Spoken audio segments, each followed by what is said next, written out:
আজকের গল্প ইলমা বেহেরোজ রচিত আমি পদ্মজা। মঙ্গলবার দুপুর 12টা। হাওলাদার বাড়িতে কারো কোনো সারা শব্দ নেই। আলো ঘরের বারান্দায় মজিদ বসে আছেন, তার সামনে খলিল এবং রিদওয়ান। রিদওয়ান চারপাশ দেখে মজিদের দিকে ঝুঁকে বলল, কাকা, পরিস্থিতি হাতের বাইরে চলে যাবে, তার আগে আমাদের কিছু করতে হবে। মজিদ পান চিবোতে চিবোতে বললেন, কোন পরিস্থিতি? আমিরের হাবভাব ভালো না, ও কখন আমাদের উপর চড়া হয়ে যায় জানি না। আপনি, আমি, আব্বা সবাই জানি আমির কি কি করতে পারে। আমির আমাকে আর আব্বাকে কখনোই পছন্দ করেনি, আপনাকেও সেদিন মারলো। তাছাড়া আমাদের উপর আমিরের পুরনো একটা ক্ষোভ আছে। মজিদ পান চিবানো বন্ধ করে বললেন, বাবু আমাদের খুন করবে? রিদওয়ান সোজা হয়ে বসল, লম্বা করে নিঃশ্বাস নিয়ে বলল, কাকা, আমির পদ্মজার জন্য পাগল। পদ্মজার জন্য অনেক কিছুই করতে পারে। আমাদের খুন করে পদ্মজাকে নিয়ে ভালো থাকতে চাইতেই পারে। মজিদ হাসলেন, যেন রিদওয়ান কোনো কৌতুক বলেছে। রিদওয়ান অধৈর্য হয়ে পড়ে, বলল, কাকা, বিশ্বাস করুন, আমি আমিরের চোখে মুখে কিছু একটা দেখেছি। ও কিছু একটা করতে যাচ্ছে। আর পদ্মজা তো আছেই। পদ্মজা এত শান্ত স্বাভাবিক, মনে হচ্ছে কিছুই হয়নি। এসব লক্ষণ কিন্তু ভালো না কাকা। আমির যেমন ভয়ঙ্কর, পদ্মজাও তেমন ভয়ঙ্কর। যে কোনো মুহূর্তে আমাদের ক্ষতি করতে পারে। মজিদ হাওলাদার মেরুদণ্ড সোজা করে বসলেন, গুরুতর ভঙ্গিতে বললেন, পদ্মজাকে নিয়ে আমারও চিন্তা আছে। এই মেয়ের চোখের দিকে তাকানো যায় না। মজিদ হাওলাদারের কল্পনায় পদ্মজার চোখ দুটি ভেসে ওঠে। সব সময় তিনি পদ্মজার চোখের ভেতর আগ্নেয়গিরি দেখতে পান। তিনি দ্রুত মাথা ঝাঁকালেন, বললেন, খলিল, পদ্মজার কিছু একটা করতে হবে। এই মেয়ে ক্ষতিকর, ধরে বেঁধে রাখার মেয়ে না। খলিল বললেন, এই সেরি এত কিছু দেখাও ডরায় নাই, আর কেমনে ডরাইব? মজিদ থুতু ফেলে বললেন, পদ্মজাকে রাখাই যাবে না, এর দায়িত্ব রিদুর। রিদওয়ানের চোখ দুটি জল জল করে উঠল। পরপরই সেই আলো নিভে গেল। সে প্রশ্ন করল, আর আমির? আমির পদ্মজার ক্ষতি মানবে না। মজিদ চিন্তায় পড়ে যান, কিছু বলতেও পারলেন না। রিদওয়ান উত্তেজিত।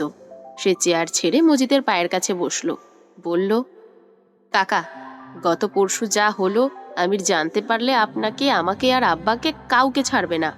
আমির গ্রামের সবাইকে ডেকে সবকিছু বলে দিতে পারে। মজিদ ধমকে উঠলেন, বাবু এটা কখনোই করবে না, নিজের ক্ষতিও করবে না। করবে কাকা, করবে। ওর মাথার ঠিক নেই। আমাদের ক্ষতি করতে ওর হাত কাঁপবে না, মাথাও কাজ করবে না। আর নিজের ক্ষতি তো এখনই করতেছে, পরেও করতে পারবে। মজিদ হাওলাদারের চোখে মুখে দুশ্চিন্তার ছাপ পড়ে। রিদওয়ানের কথায় যুক্তি আছে। রিদওয়ান বলল, কাকা, আমির এখন আমাদের জন্যও হুমকি। মজিদ হাওলাদার রিদওয়ানের দিকে ঝুঁকে বললেন, আমির ছাড়া আমরা অচল রিদু। এখনের মানুষ সচেতন, বুদ্ধিমান, আইন শক্তিশালী। এমন অবস্থায় আমির ছাড়া কি করে চলবে? আমিরের মাথা পরিষ্কার। একবার দুইবার না, বারবার পুলিশ সন্দেহ করেও সন্দেহ ধরে রাখতে পারেনি। আমির সামলিয়েছে। রিদওয়ান আশ্বাস দিল, কাকা, আমরা সাবধান থাকব। আপনাদের 50 বছরের অভিজ্ঞতা আছে, আর আমার 20 বছরের অভিজ্ঞতা। আমরা চাইলেই সামলাতে পারবো। মজিদ হাওলাদার রিদওয়ানের দিকে তীক্ষ্ণ চোখে তাকালেন, বললেন, বাবুর জায়গা নেওয়ার জন্য এসব বলছিস? রিদওয়ানের চোখে মুখে হতাশার ছাপ পড়ল। সে চেয়ারে উঠে বসল, বলল, আমার একার কোনো স্বার্থসিদ্ধি নেই কাকা। আব্বা আর আপনাকেও বাঁচাতে চাইছি। আমির আগের আমির নেই। আপনার বড় ভুল পদ্মজার সাথে আমিরের বিয়ে দেওয়া। মজিদ হাওলাদার উঠে দাঁড়ালেন, গম্ভীর স্বরে বললেন, আমার ছেলের সাথে আমি কথা বলবো, তারপর সিদ্ধান্ত নেব। মজিদ হাওলাদার চলে যান। তিনি চোখের আড়াল হতেই রিদওয়ান মজিদের চেয়ারে লাথি দিয়ে ফেলে দিল। রাগে গজ গজ করতে করতে বলল, শুয়োরের বাচ্চা। খলিল রিদওয়ানের উরুতে এক হাত রেখে বললেন, মাথাটা ঠান্ডা করো আব্বা। রিদওয়ান চোখ বড় বড় করে বলল, আর কতদিন ওদের বাপ বেটার কামলা খাটবো, আদেশ মানবো, মার খাবো? বলতে পারেন? আমরা বাধ্য হয়ে বলতে হচ্ছে, আপনি অকর্মার ঢেকি আব্বা। কাকা সবকিছু আমিরের নামে করে দিল, আপনি টু শব্দও করেননি। খলিল হাওলাদার দাঁতে দাঁত চেপে চুপ করে রইলেন। তিনি ছোট থেকেই মনে মনে মজিদের উপর ক্ষিপ্ত। গোপনে অনেক পরিকল্পনাই করেছেন, কখনো তা বাস্তবে রূপ নেয়নি। লতিফা পদ্মজার ঘরে প্রবেশ করে দেখল পদ্মজা নেই। সে হাতের বস্তা পালঙ্কের নিচে রাখলো। বস্তার ভেতরে পদ্মজার চাওয়া কিছু জিনিসপত্র রয়েছে। লতিফা ঘর থেকে বের হওয়ার জন্য উদ্যত হয়। তখনই গোসলখানা থেকে পদ্মজা বের হলো। পদ্মজাকে দেখে লতিফার শরীর কেঁপে ওঠে। পদ্মজার পরনে একদম সাদা শাড়ি, ভেজা চুল থেকে টুপ টুপ করে জল পড়ছে। এই সন্ধ্যাবেলা সে গোসল করেছে। বাঁকানো কোমর, ধবধবে ফর্সা গায়ের রং, ঘন কালো লম্বা চুল, রক্তজবা ঠোঁট, মসৃণ ত্বক থাকা সত্ত্বেও তাকে ভয়ঙ্কর দেখাচ্ছে। পদ্মজা তো বিবাহিত, সে কেন সাদা শাড়ি পরল? লতিফার অনুভব হতেই তার পায়ের তলার মেঝে কেঁপে উঠেছে। পদ্মজা চুল মুছতে মুছতে বলল, যা আনতে বলেছিলাম এনেছো? লতিফা নিরুত্তর। পদ্মজা লতিফার দিকে তাকালো। লতিফা হা করে তাকিয়ে আছে। পদ্মজা ডাকলো, লুতু বুবু। লতিফা এগিয়ে আসে। তার বিস্ময়কর চাহনি। পদ্মজা লতিফার বিস্ময়করের কারণ বুঝতে পেরেছে। লতিফা বলল, তুমি সাদা কাপড় পিনছো ক্যারে? পদ্মজা হেসে বলল, বলা যাবে না। লতিফা বলার মতো কথা খুঁজে পেল না। পদ্মজা আলমারি থেকে ছাই রঙা ব্লাউজ বের করলো। বিছানার উপর বসে বলল, লুতু বুবু, ব্লাউজের এই পাশটা সেলাই করে দাও, তোমার হাতের সেলাই খুব সুন্দর হয়। লতিফা ধীর পায়ে পদ্মজার সামনে এসে দাঁড়ালো। পদ্মজার হাত থেকে ব্লাউজ নিয়ে বিছানায় বসলো। পদ্মজা একটা ছোট বাক্স থেকে সুই সুতো বের করে লতিফাকে দিল। লতিফা রয়েস হয়ে বলল, শাড়িটা কি বুড়ির? পদ্মজা ছোট্ট করে জবাব দিল, হুম। লতিফা বলল, হ, কাপড়টা দেখেই চিন্তা আসছি। পদ্মজা বলল, দাদুর অবস্থা খুব বাজে, শরীরে মাছি বসে, বাজে গন্ধ বের হয়, যন্ত্রণায় ছটফট করে। লতিফা হঠাৎ করেই হই করে উঠল, আল্লাহর শাস্তি আল্লাহ দেয় বইন, বুড়ির সাথে উচিত হইতাছে। বুড়ি কানলে আমার যে কি শান্তি লাগে পদ্ম, মরুক বুড়ি মরুক। পদ্মজা নরম স্বরে বলল, এভাবে বলো না বুবু, এভাবে বলতে নেই। লতিফা পদ্মজার চোখের দিকে তাকালো। হাতের ব্লাউজটা বিছানায় রেখে পদ্মজার এক হাত চেপে ধরে বলল, তুমি সাদা কাপড় ক্যারে পিনছো পদ্ম, আমারে কও। লতিফার চোখে মুখে জানার প্রবল আগ্রহ। পদ্মজা ধীরে সুস্থে বলল, আমি ধরে নিয়েছি আমার স্বামী মৃত, কিন্তু এইটা তো মিশা। পদ্মজা গাঢ় নিঃশ্বাস ফেলে বলল, এটা সত্য হবে বুবু? পদ্মজা, কিছু বলো না বুবু, এই সাদা রং আমার আত্মবিশ্বাস আর সাহসকে দ্বিগুণ করে দিয়েছে।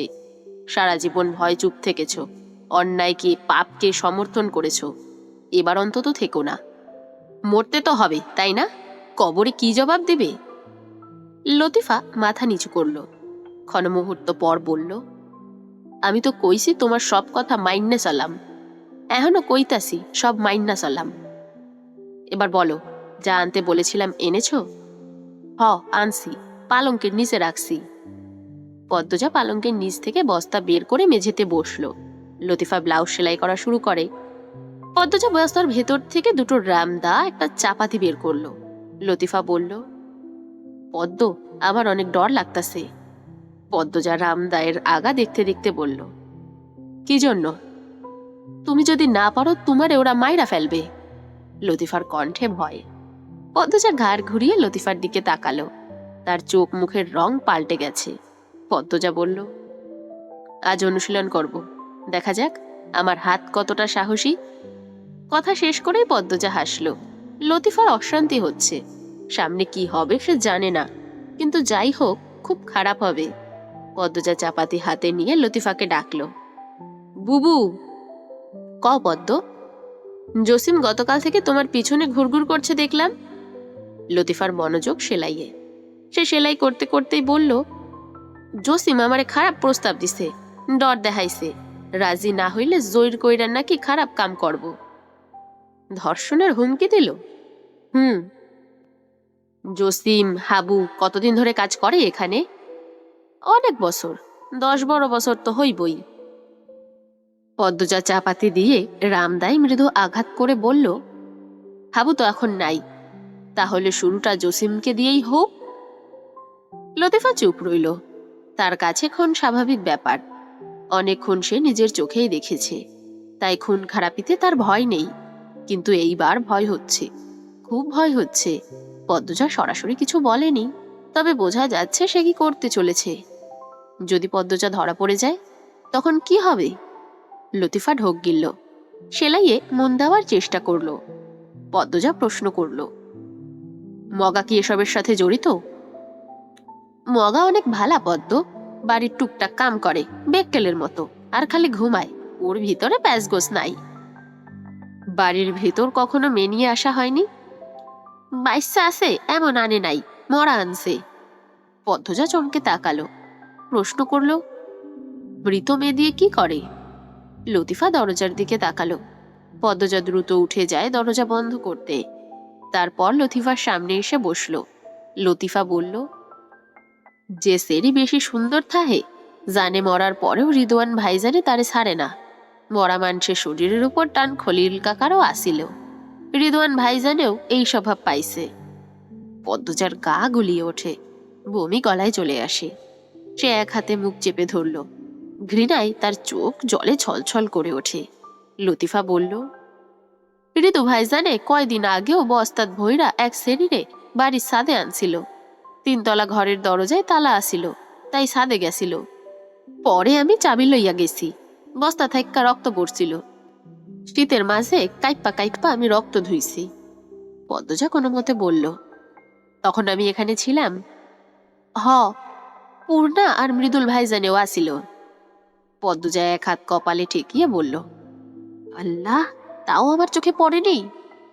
পদ্মজা সেকেন্ড 2 জন্য থামলো, তারপর বলল, এমনকি আমি 3 তলার এক ঘরে থেকে বোটকা গন্ধ পেয়েছিলাম, তবুও ভাবিনি এই বাড়িতে এত ভয়ঙ্কর ঘটনা ঘটে। লতিফা সেলাই শেষ। সে ব্লাউজটি পদ্মজার উরুর উপর রেখে বলল, লও তোমার ব্লাউজ। পদ্মজার আগে কিরমির করে লতিফাকে বলল, দেখো, রিদওয়ানের শরীর টুকরো টুকরো করে কুকুরের সামনে ছুঁড়ে দেব আমি। লতিফা এতক্ষণে হাসল, বলল, আল্লাহ তোমারে শক্তি দেউক। পদ্মজার ডান হাত কাঁপছে, সে তার ধৈর্য ধরে রাখতে পারছে না। এই মুহূর্তে সে যা শুনেছে তারপর শান্ত থাকা সম্ভব নয়। লতিফা পদ্মজার মস্তিষ্ক অন্য প্রসঙ্গে নেওয়ার জন্য বলল, পারিজারে কেলা মারছে জানো পদ্ম? পদ্মজা লতিফার দিকে তাকালো। পারিজার কথা মনে পড়লেই তার বুকের ব্যথা বেড়ে যায়। সে ম্লান হেসে বলল, না, কিন্তু আন্দাজ করতে পেরেছি। আমির ভাইজানে জানে, সেটাও এখন বুঝতে পারছি। শুনেছি তার আড়ালে একটা পাখিও উড়ে যেতে পারে না। সেখানে আমার মেয়ের খুনিকে সে চিনবে না? অবশ্যই চিনবে, কিন্তু কিছু করেনি, কারণ এতে তার লোক কমে যাবে, ব্যবসার ক্ষতি হবে। কিছু যে করে নাই এইটাও ঠিক না। 1 মাস পরে আমির ভাইজানে জানছে ঋতু ভাইজানে হাবলু মিয়ারে দিয়া পরিজারে খুন করাইছে। সব যাইন না হাবলু মিয়ারে আমির ভাইজান কুড়াল দিয়া কুপাইছে। ঋতু ভাইজানে আমির ভাইজানে খুন করতে চাইছিল, কিন্তু বড় কাকার লেগা পারে নাই, তাই মাসখানেক হাসপাতালে আসিল। 1 বছর খানেক ঋতু ভাইজানে আমির ভাইজানের সামনে যায় নাই। পদ্মজা 2 হাতে চাদর খামচে ধরল, তার চোখ থেকে জল গড়িয়ে পড়ে। সে কান্না মাখা স্বরে বলল, নিষ্ঠুরোরা, আমার ছোট বাচ্চা। লতিফার পদ্মজার জন্য খুব মায়া হয়। মেয়েটা বড় বড় আঘাত সহ্য করেছে, এখনো করছে। পদ্মজা বলল, আমির হাওলাদার তার কাছ থেকে সবকিছু কেড়ে নিত বলে সে আমার মেয়েকে কেড়ে নিয়েছে, তাই না? লতিফা হ্যাসূচক মাথা নাড়ালো। পদ্মজা কাঁদো কাঁদো স্বরে বলল, প্রতিশোধ নিয়েছে সে, আমিও নেব। করুণ মৃত্যু হবে তার। এত বড় সাহস কি করে পেল সে? আমির হাওলাদারের মেয়েকে খুন করার সাহস রিদওয়ানের থাকার কথা না। তার পেছনে মজিদ হাওলাদার আর তার ভাইও ছিল, তাদের সমর্থন ছিল।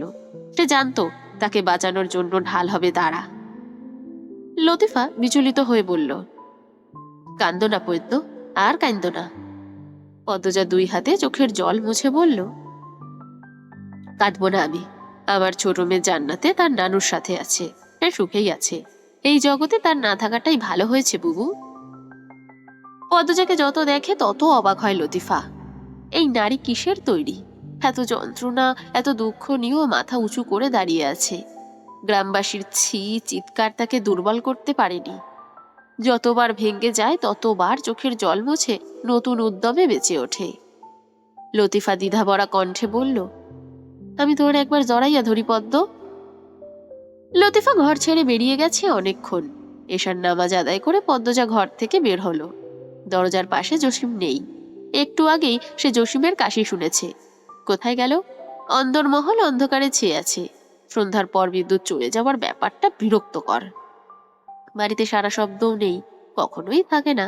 সন্ধে হলেই আলো ঘুমিয়ে পড়ে। রিনু তার ঘরে শুয়ে থাকে। লতিফা রান্নাঘরে টুকটাক কাজ করে, সবার আদেশ শুনে। আর এখন সবার খেয়ে দিয়ে নিজের ঘরে যাওয়ার সময়। আর এই মুহূর্তেই জসিম উধাও। পদ্মজার স্নায়ু সাবধান হয়ে উঠল। লতিফা রান্নাঘরে থালা বাসন ধুচ্ছে। থালা বাসন ধোয়া শেষে পানি গরম করার জন্য চুলায় আগুন ধরালো। রান্নাঘরে আর আলো নেই। জসিম লতিফার পিছনে গিয়ে দাঁড়ায়। লতিফা জসিমের উপস্থিতি টের পেয়ে কপাল কুঞ্চিত করলো। পিছনে ফিরে বলল, আপনি আমার পিছনে ঘুরতেছেন ক্যারে? তোরে আমার পছন্দ আইছে, আমার লগে আয়। আমি যাইতাম না। আরে আয় আয়। জসিম হাসলো, তার বিদঘুটে হাসি। সে অনেক চিকন হলেও তাল গাছের মতো লম্বা। লতিফার মাথা উঁচু করে তাকাতে হয়। লতিফা জসিমের আক্রমণের জন্য মনে মনে প্রস্তুত ছিল। সে সজোরে প্রবল কণ্ঠে বলল, আনথাইক্কা বাইর হইয়া যা কুত্তার বাচ্চা, নাইলে তোরে আমি দা দিয়া কুপাইয়াম। জসিম লতিফার ব্লাউজ টেনে ধরে। লতিফা চিৎকার করে দা হাতে নিতে নেয়। জসিম লাথি দিয়ে দা সরিয়ে দেয়। লতিফা জসিমকে তার কাছ থেকে সরানোর চেষ্টা করে। দুজনের মাঝে ধস্তাধস্তি শুরু হয়। জসিম গায়ের জোরে লতিফার স্পর্শকাতর স্থানে হাত ছোঁয়াতেই চিৎকার করে মজিদ আর আমিনাকে ডাকলো লতিফা। জসিম টেনে হিচড়ে লতিফার শাড়ি খুলে ফেলল। লতিফার গায়ে হাত দেওয়ার অনুমতি সে খলিলের কাছে পেয়েছে।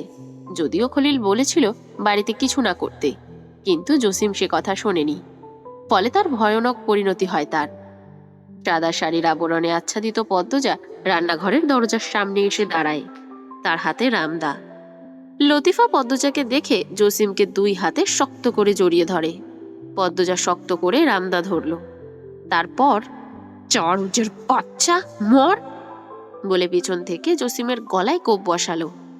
জসিমের গলা অর্ধেক কেটে যায়। রক্ত ছিটকে পড়ে পদ্মজার গায়ে। লতিফার নাক মুখ রক্তে ভেসে যায়। কিছু রক্ত ছিটকে আগুনে পড়ে। রক্তে রান্নাঘরের থালা বাসন পাতিল রাঙা হয়ে ওঠে। দেহটি সজোরে শব্দ তুলে মেঝেতে পড়ে গেল। লতিফার মুখ দিয়ে রক্ত প্রবেশ করায় সে বমি করতে থাকে। পদ্মজার বুক হাঁপুড়ের মতো ওঠানামা করছে।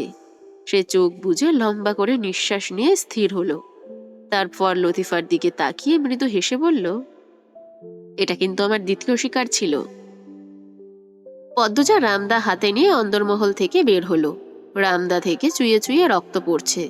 তার গায়ের সাদা শাড়িতে ছোপ ছোপ রক্তের দাগ। লতিফা আর চোখে পদ্মজাকে দেখছে। পদ্মজার শান্ত থাকা দেখে লতিফা বিস্ময় কিংকর্তব্য বিমূঢ়। পদ্মজার হাঁটা দেখে মনে হচ্ছে মানুষ খুন করাটাই তার কাজ।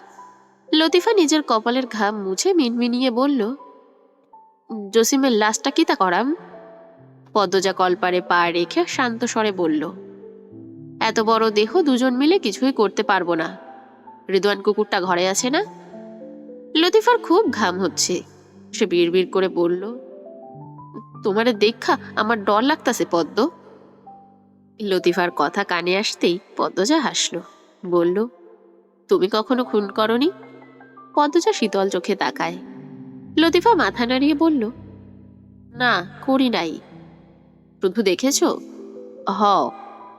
রিদওয়ানকে গিয়ে বলো পদ্মজা জসিম রে খুন করছে।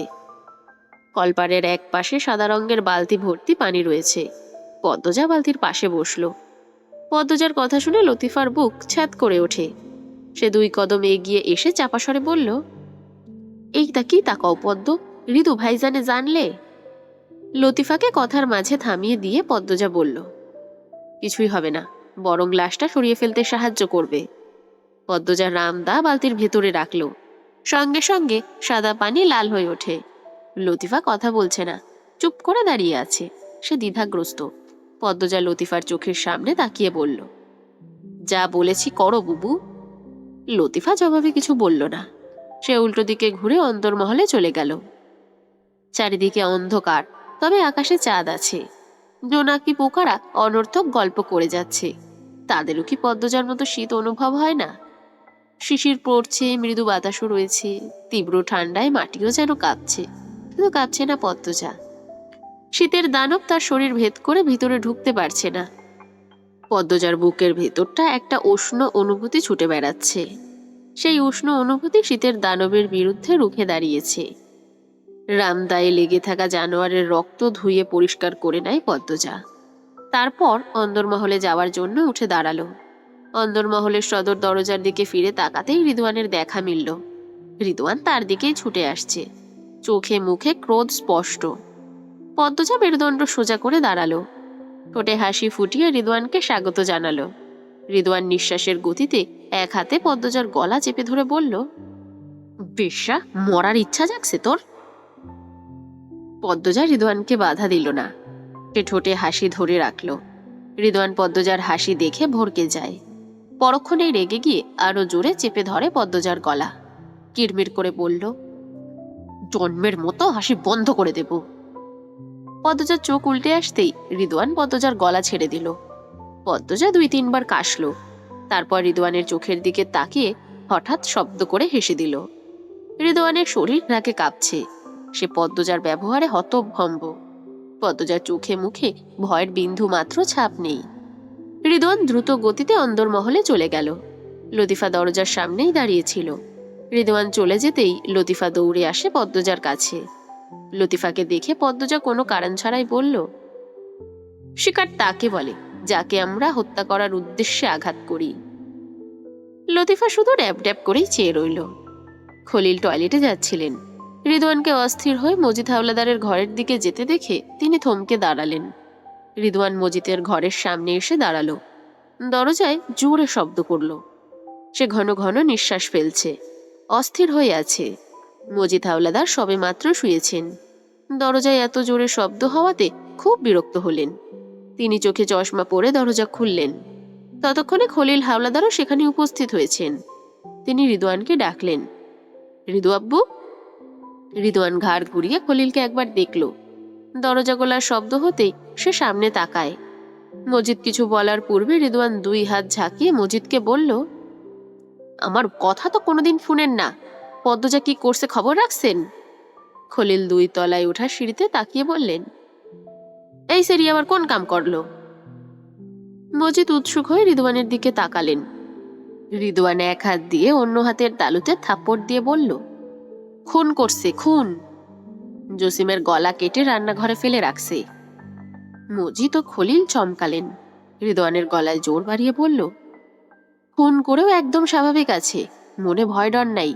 রামদা হাতে নিয়ে বাইরে দাঁড়ায় আছে। কতটা ভয়ঙ্কর হয়ে গেছে বুঝতে পারছেন কাকা? আপনার অনুমতি নাই বলে ওই মাকে আমার সহ্য করতে হলো, নয়তো ওরে আমি কলপাড়েই গেঁথে আসতাম।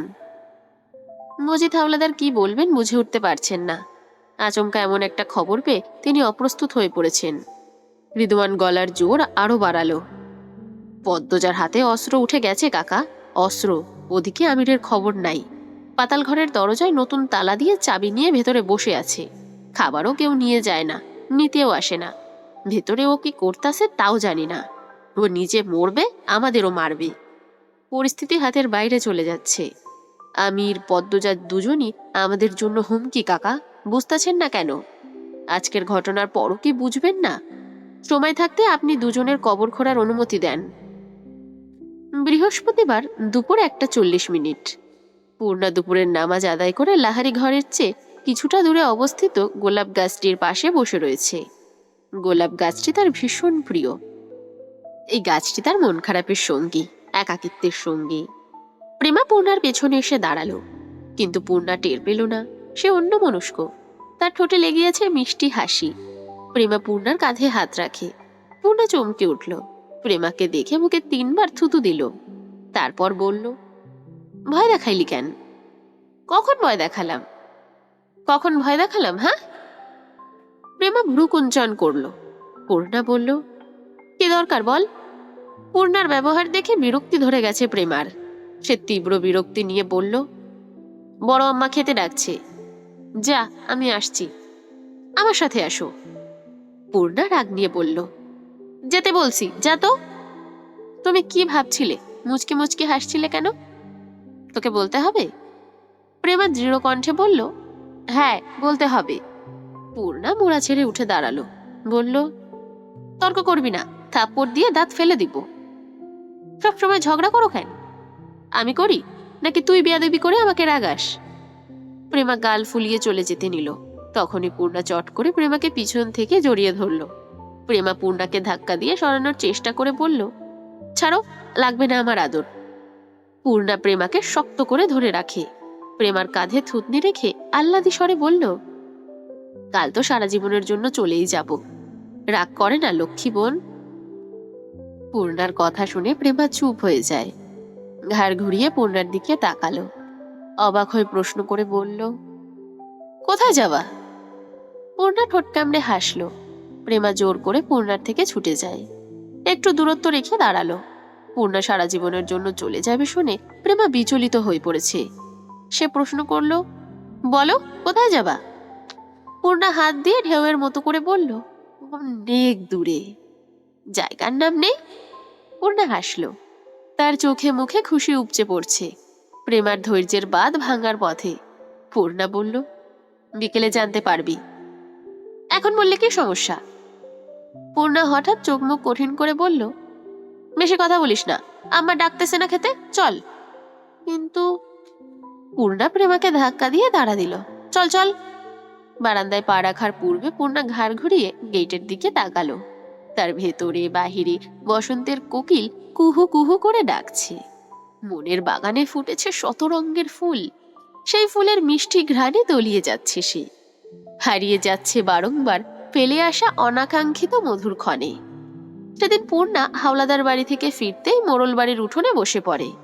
হাঁটুতে মুখ গুজে কাটিয়ে দেয় মুহূর্তের পর মুহূর্ত। বাসন্তী অনেক বুঝিয়েছেন যেন পূর্ণা ঘরে যায়। চারিদিক ছিল কুয়াশায় ঢাকা। কুয়াশার জন্য কয়েক হাত দূরের বস্তুও চোখে পড়ছিল না।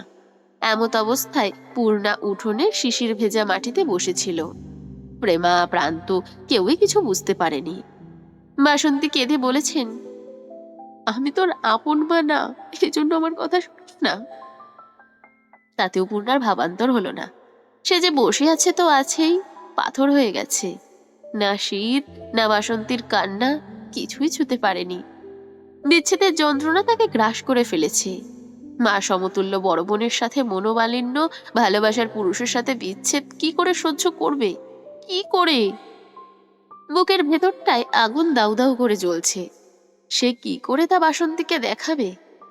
সন্ধ্যার আজান পড়ার পরও যখন পূর্ণা ঘরে গেল না, তখন বাসন্তী ও প্রেমা উঠোনে পাটি এনে বিছালো। তারপর পূর্ণাকে প্রেমা বলল, মাটিতে বসে থেকো না, পাটিতে বসো। কেন এমন করছো? বড় আপার সাথে কত খারাপ হলো, তার উপর তুমি এমন করছো। পূর্ণা আগের অবস্থানেই রইল।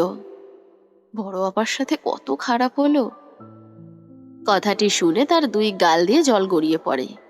বাসন্তী এবং প্রান্ত পূর্ণাকে টেনে পাটিতে নিতে চাইলে পূর্ণা চিৎকার করে কেঁদে পড়ল, খবরটা তোমাদের? আল্লাহর দোহাই লাগে, একটু শান্তিতে থাকতে দাও, নয়তো আমি একটা কিছু করে ফেলবো। আমি আত্মহত্যা করব, আমার আর সহ্য হচ্ছে না। পূর্ণা রুদ্রমূর্তির সামনে বেশিক্ষণ টিকে থাকার সাহস হলো না কারোরই। পূর্ণা যে ধাঁচের মেয়ে, সে নিজের ক্ষতি করতে দুইবার ভাববে না। বাসন্তী ঘরে এসে চাপা স্বরে কাঁদতে থাকলেন। তিনি আত্মগ্লানিতে ক্ষয় হয়ে যাচ্ছেন। না পেরেছেন পদ্মজাকে অপবাদ থেকে বাঁচাতে, আর না পারছেন পূর্ণার কষ্ট কমাতে। সব ঘটনার জন্য তিনি নিজেকেই দোষারোপ করছেন।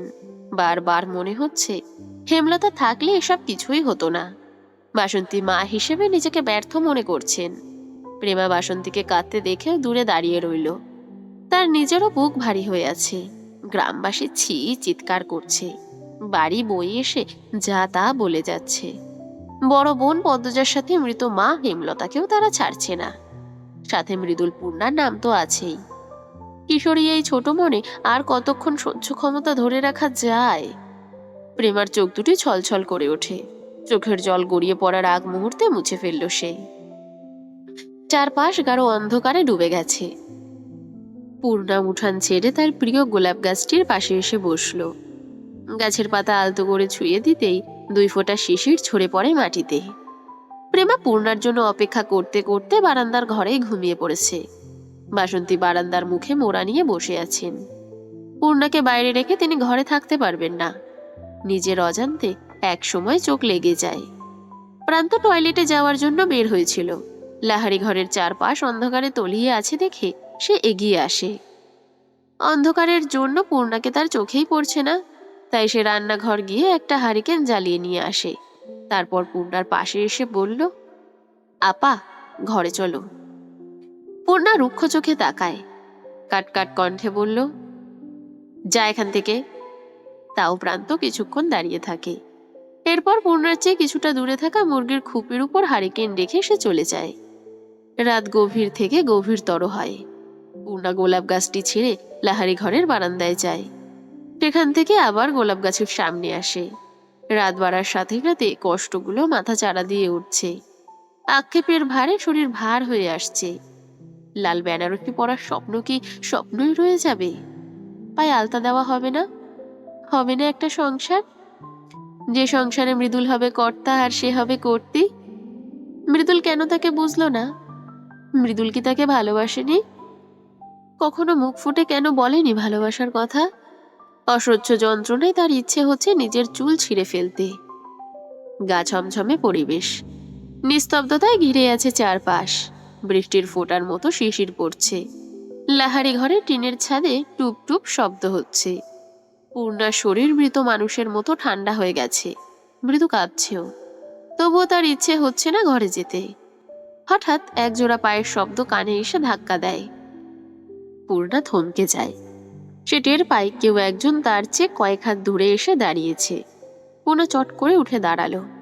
ঘাড় ঘুরিয়ে আগন্তুককে দেখে তার চোখে মুখের কোনো পরিবর্তন ঘটল না। সে অন্যদিকে ফিরে তাকালো, তারপর আবার আগন্তুকের দিকে তাকালো। না, সে সত্যিই দেখছে মৃদুল এসেছে। এই কুয়াশা জড়ানো রাত, টুপটুপ শিশির আর হারিকেনের হলদে আলো সাক্ষী বিধ্বস্ত। বিপর্যস্ত মৃদুল ঘায়েল করা চাহনি নিয়ে তাকিয়েছিল পূর্ণার দিকে। সেই চাহনির তীরবিদ্ধে পূর্ণার বুকের স্পন্দন থেমে গিয়েছিল। থেমে গিয়েছিল শ্বাস প্রশ্বাস। চোখের পলক পড়েনি দীর্ঘক্ষণ। মৃদুল যখন অস্পষ্ট স্বরে ডাকলো, পূর্ণা, তখন পূর্ণা সম্বিত ফিরল। সে আবিষ্কার করল মৃদুলের উপস্থিতি। মৃদুলের চাহনি তার মনের রাগ ক্ষোভ পানি করে দিয়েছে। এ কেমন শক্তি! তবে মৃদুলের কণ্ঠ শুনে অভিমানের পাহাড়টা যেন মজবুত হয়ে দাঁড়িয়েছে। অভিমানের ভারে পূর্ণা বাজখাই কণ্ঠে বলল, কি চাই? মৃদুল মাথা নত করে ঠায় দাঁড়িয়ে থাকে। সে কোনো জবাব দিতে পারল না। পূর্ণা অনেকক্ষণ দাঁড়িয়ে থেকেও যখন উত্তর পেল না, তখন মৃদুলের পাশ কাটিয়ে চলে যেতে চায়। মৃদুল পথ আটকে দাঁড়ায়, তার মাথা নত। পূর্ণা বলল, কি চান আপনি? এত রাতে আমার বাড়িতে এসেছেন কেন? আপনার তো এতক্ষণে নিজের বাড়িতে থাকার কথা ছিল। মৃদুল কিছু বলতে চাইছে, কিন্তু পারছে না, গলা আটকে আসছে। সে পূর্ণার চোখের দিকে তাকালো। তার চোখে মুখে অসহায়ত্ব স্পষ্ট। পূর্ণার বুকের ভেতরটা মোচড় দিয়ে ওঠে। ফর্সা মানুষের এই এক সমস্যা, তারা কাঁদলে চোখ মুখ লাল হয়ে যায়। তখন থেকে খুব মায়া হয়। পূর্ণার গলার স্বর নরম হয়। কি বলবেন বলুন, বলে বিদায় হন। কত নির্দয়ভাবে পূর্ণা বিদায় হতে বলল। মৃদুলের মনে হলো এমন নিষ্ঠুর কথা সে আগে কখনোই শোনেনি।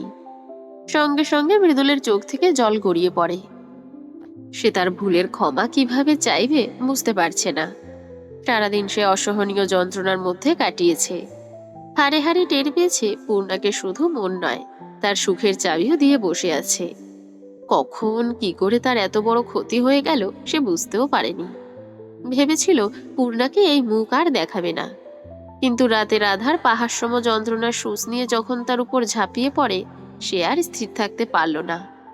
উল্কার গতিতে হাওলাদার বাড়িতে গিয়ে উপস্থিত হয়। সেখানে গিয়ে দারোয়ানের কাছে জানতে পারল পূর্ণা নিজের বাড়িতে চলে গিয়েছে। মৃদুল আর দেরি করেনি, কুয়াশার স্তর ভেদ করে ছুটে আসে প্রিয়তমার বাড়ি। কিন্তু এই মুহূর্তে মনের মণিকঠায় জড়িয়ে রাখা প্রিয়তমাকে দেখে তার কথা হারিয়ে গেছে। হারিয়ে গেছে সত্তা। নিজ সত্তা হারিয়ে কাউকে ভালোবাসতে নেই, এ ক্ষতি কখনো পূরণ হয় না। কিন্তু প্রেমিক মন কি আর এত কিছু বোঝে? মৃদুলের চোখে পানি দেখে পূর্ণার গলা জড়িয়ে আসে। সে গোপনে ঢোক গিলল। মৃদুল তার কান্না আটকিয়ে বলল, আমি তোমাকে ছাড়া থাকতে পারবো না পূর্ণা। পূর্ণা প্রতিশোধ পরায়ণ হয়ে ওঠে। তখন মৃদুল তাকে অবজ্ঞা করে চলে গিয়েছিল, এখন সেও এর প্রতিশোধ নেবে।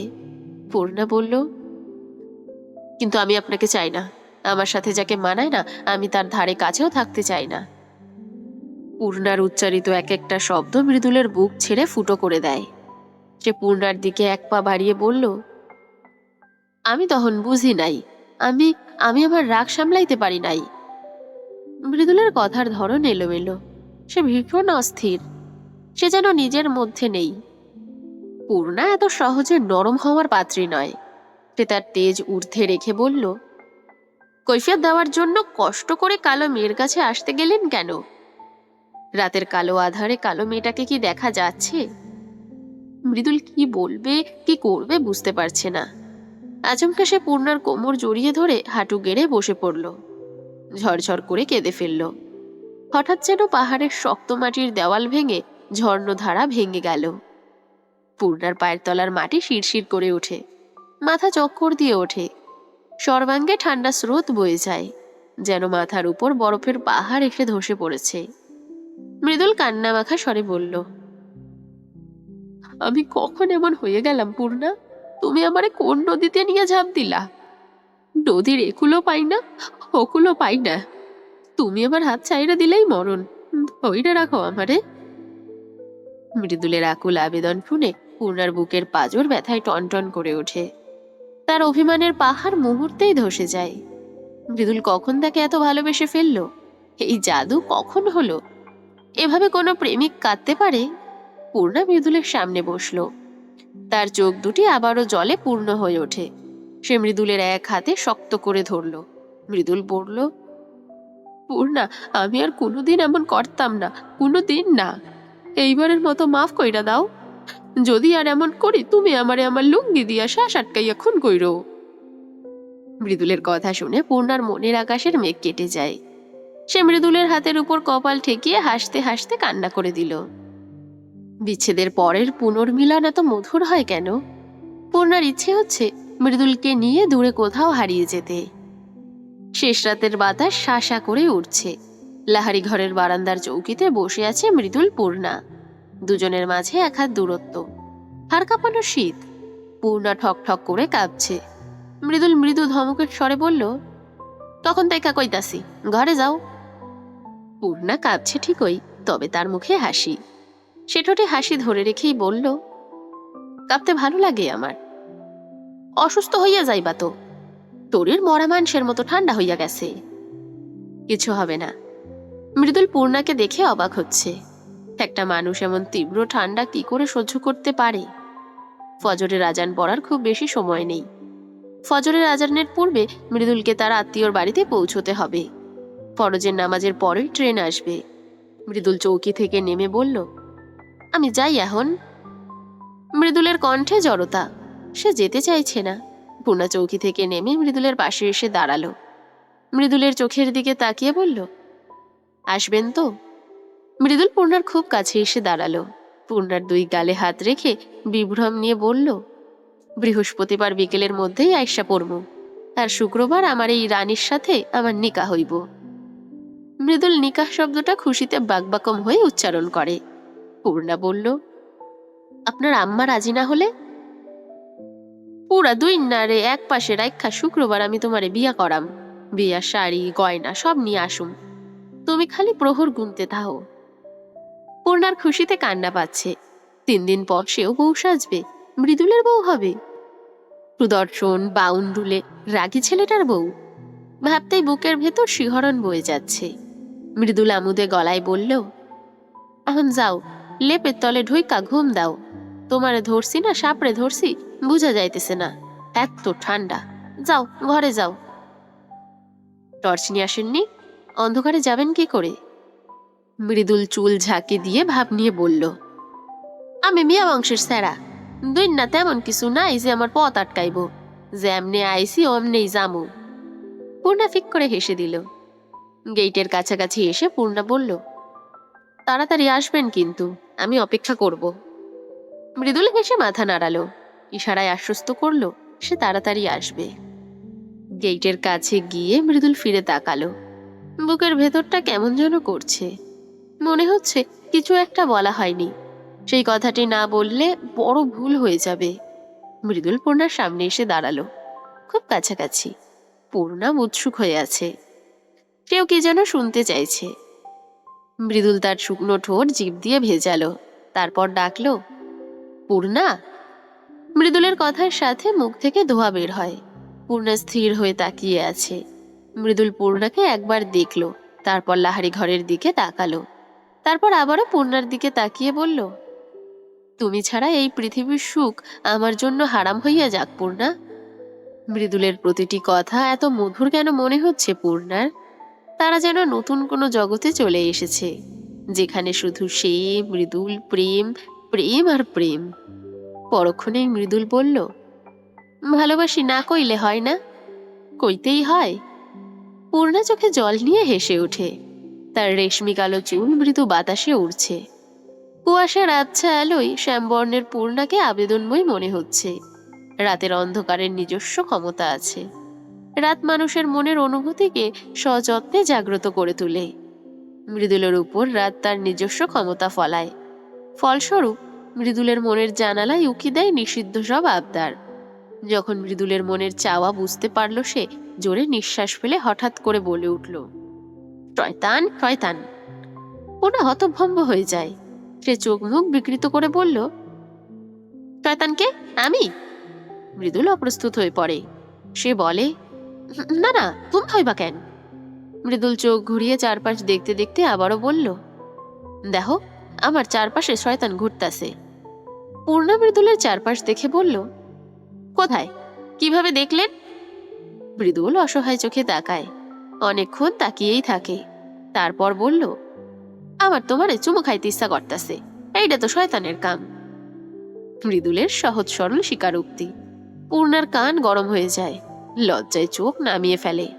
মৃদুল অস্থির হয়ে বলল, আমি যাইতাছি। কথা শেষ করে মৃদুল ঘুরে দাঁড়ায়। গেটের বাইরে যেতে যেতে দুই গালে থাপ্পড় দিয়ে কয়েকবার উচ্চারণ করল, আস্তাগফিরুল্লাহ আস্তাগফিরুল্লাহ। মৃদুল চোখের আড়াল হতেই পূর্ণা একা একা হেসে কুটি কুটি হয়ে যায়। পূর্ণা পায়ে আলতা দিয়ে প্রেমাকে বলল, ভালো দেখাচ্ছে না? প্রেমা পূর্ণার উপর ভীষণ রেগে আছে। সে তীব্র বিতৃষ্ণা নিয়ে বলল, কথা বলবো না তোমার সাথে।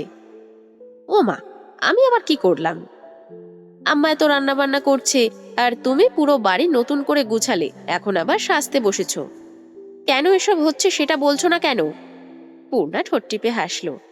2 ডজন লাল কাচের চুড়ি 2 হাতে পরে বলল, আমি কি আর আগে কখনো সাজিনি? এবার আলাদা মনে হচ্ছে। সেটা তোর দোষ। আপা, বলো না। বিরক্ত করবি না তো। প্রেমা রাগে পায়ে গট গট শব্দ তুলে সোজা রান্নাঘরে চলে গেল। এখন সে বাসন্তীকে চাপ দিয়ে সব জেনে নিবে। প্রেমাকে রাগাতে পূর্ণার বেশ লাগে। সে নিজের পায়ের দিকে তাকিয়ে মৃদু হাসল। মৃদুল পূর্ণার আলতা দেওয়া পা খুব পছন্দ করে। যতবার পূর্ণা আলতা দিয়েছে মৃদুল ততবার প্রশংসা করেছে। পূর্ণার নিজেকে প্রজাপতি মনে হচ্ছে। মুক্ত বিহঙ্গের মতো উড়ে বেড়াতে ইচ্ছে হচ্ছে যত্রতত্র। চোখ বুঝলে সেদিনের রাতটা ধরা দেয় ছবির মতন। মৃদুল চলে যাওয়ার পরদিন সকালে উঠে পূর্ণা পদ্মজার কাছে গিয়েছিল। 2 বোনের মনোমালিন্য শেষ হয়েছে।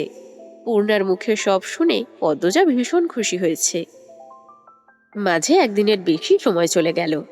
পদ্মজার সাথে পূর্ণার দেখা হয়নি। তাই পূর্ণা সিদ্ধান্ত নেয় সে এখন হাওলাদার বাড়িতে যাবে। মৃদুলের জন্য অপেক্ষা করার সময়টা খুব বেশি দীর্ঘ মনে হচ্ছে। ওই বাড়িতে গেলে সময়টা কেটে যাবে, আর ফিরেই দেখবে মৃদুল চলে এসেছে। তাছাড়া আমিরের সাথে পূর্ণার সাক্ষাৎ করতে চায়। পদ্মজার অনিশ্চিত জীবনটা গুছিয়ে দেওয়ার কোনো পথ আছে নাকি খুঁজতে হবে।